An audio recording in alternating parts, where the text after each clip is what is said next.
ꯆꯥꯎꯈꯠꯄꯒꯤ ꯂꯝꯖꯦꯟ ꯇꯥꯟꯅꯔꯤꯕ ꯃꯇꯝ ꯑꯁꯤꯗ ꯍꯧꯖꯤꯛ ꯂꯩꯅꯔꯤꯕ ꯌꯨꯝ ꯑꯗꯨ ꯀꯔꯝꯕ ꯃꯇꯝꯗ ꯅꯤꯡꯈꯥꯏꯔꯛꯀꯗꯒꯦ ꯑꯃꯗꯤ ꯅꯤꯡꯈꯥꯏꯔꯛꯂꯕ ꯃꯇꯝꯗ ꯀꯔꯝꯕ ꯃꯐꯝꯗ ꯆꯠꯀꯗꯒꯦ ꯈꯟꯅ ꯌꯥꯝꯅ ꯋꯥꯅ ꯂꯦꯜꯂꯤꯕ ꯏꯃꯨꯡ ꯑꯃ ꯈꯨꯔꯥꯏ ꯑꯦꯁꯦꯝꯕ꯭ꯂꯤ ꯀꯣꯟꯁꯇꯤꯇꯨꯑꯦꯟꯁꯤꯒꯤ ꯇꯣꯞ ꯈꯣꯡꯅꯥꯡꯈꯣꯡꯗ ꯇꯣꯝ ꯇꯤꯚꯤꯅ ꯊꯦꯡꯅꯔꯛꯂꯤ꯫ ꯍꯤꯔꯝ ꯑꯁꯤꯒꯤ ꯃꯇꯥꯡꯗ ꯇꯣꯝ ꯇꯤꯚꯤꯒꯤ ꯑꯈꯟꯅꯕ ꯄꯥꯎꯗꯝ ꯑꯃ꯫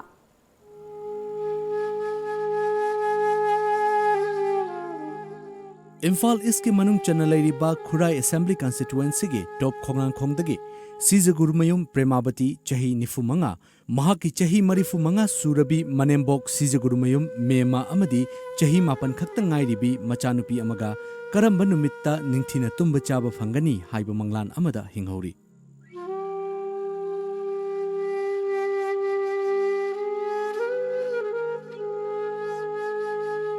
मखोइना हौजिक लेरिबा युम असी यामना फिभम चादबा मोंगदा मतम अमदा हेक्तमक निंखाइरकपा याबगी मोंगदा लेहौरी।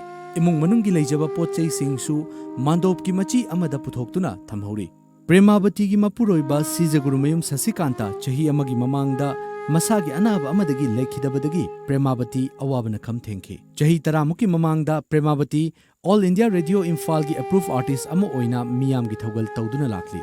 अमदी ममिंग लेरबा रेडियो ड्रामा पुंसी इचेल लेपख्रबी गंगा लैचिलो पाइरकलो न चिंगबा कयादा सरुक याखी।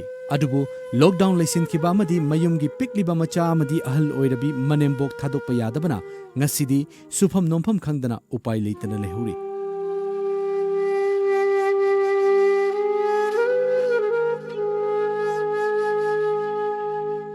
प्रेमावतीना फोंदोरकपदा महाकी नुपा लेरिंगै मतमददी महाकी नुपाना मीगी थौदोक वाथोक कयागी चाक इसिंग थोंगबा चतुना होनदुना लाकपनी। अदुबु महाक लेखिद्रबा मतुंगददी मनेम्बोकका थोंगालदा अचा अथक खरा योंदुना फंगलकपा खरना इमुंग पुनबा होनरी। मसिगी मथक्ता मतम मतमगी मियामना सिंगलकपा हवाईजार लोंदुना होनरी।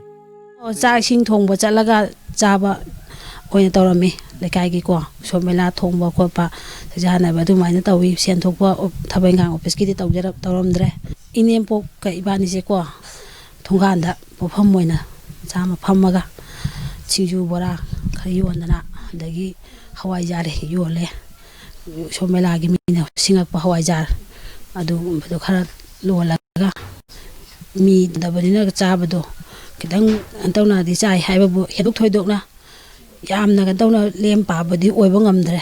महाकना मखा तारदुना मपाबुंग लेरिंगैदा महाकना मचानुपी असिबु पुलिस ऑफिसर अमा ओहेनबा पामलमखी। अदुबु हौजिक ओइरिबा फिभम असिददी तौगदबसि करिनो खनबदा अवाबा अमा ओइरि हाइखि। तंदा ओइरमगदि आई सिग्रब फरनि कलम इसाजे मयावबसिना मागिदा मखनबदा आई वारिङै तालक्सिदा युमजु लेरक्त्रे युमजि कनादा हारगा गना साबिनी मपाना मचाजे पुलिस ऑफिसर अमा ओइनिङमि अदु ओइनबा ngambiu आइनादि आइनादि लाइखु ngam haibadudi swagi tau janta aina dia de budi kanjari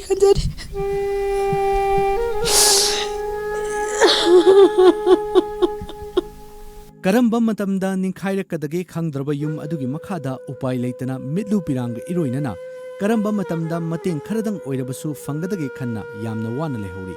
अदुमकपु प्रेमावतीगी मचानुपी असिना मराइबक फदुना मपाना पामजरंबा मिसक अदु ओइबा ngamlabadi इमुंग असिगी अवाबदा मतेंग तौबिरखिबसिंग अदुगी लमन सिंहनजगे हाइना प्रेमावतीना फोंदोरकली। ईश्वरना बुचानबीदना इचाहनगन तौरदि खोगिदमक्ता मतेंग पांगपिगिबसिंगदुगिदमक्तदि इचाजु हयेंग अंगamba माना आइना ngamamdraba तारसु मंगोंददि आइना हाइरम तारेदना नंगी तौरकबदा सिमाइ तौगिबनी सिगी अवा नंग तारा मतबदा मीना पांगिबदो नंग कावगनुको मीगी तौबिमल मसक खंगबो मी ओयु चासि हाइबा बाउदि आई हाइजरमके। थबक इंखांग निंथिना तौबा मियोय कया फाउबा खमथेंगना वानरबा मतम असिदा नोंमा करमना लेनगदगे खन्ना लैफम फाउबा लेतना इमुंग असिना करंबा फिभमदा लेरमगदगे हाइबसुदि यामना चावबो वहंग अमा ओइरि।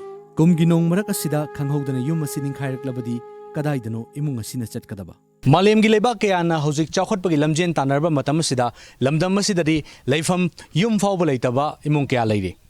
हाइरिबा असिदा हौजिक लैनरिबा इमुंग असि मतम अमदे हेक्ता निंखाइरक्तुना पुनमक ननबा याबगी फिभमदा लैरिबनि। लैफम लैत्रे लैफम असि सेमजिनबा होनबदा मतेंग पांगबियु हाइदुना ममा मचाना तेंथारिबा असि अखोइ खुदिंगमकना तादुना अदुम लैरगद्रा हाइबसिनि। हिरमसिगी मताना पौदम जरिबा वीडियो जर्नलिस्ट नरेश कलोइना ऑनल समद्रम Times of Manipur news Imphal.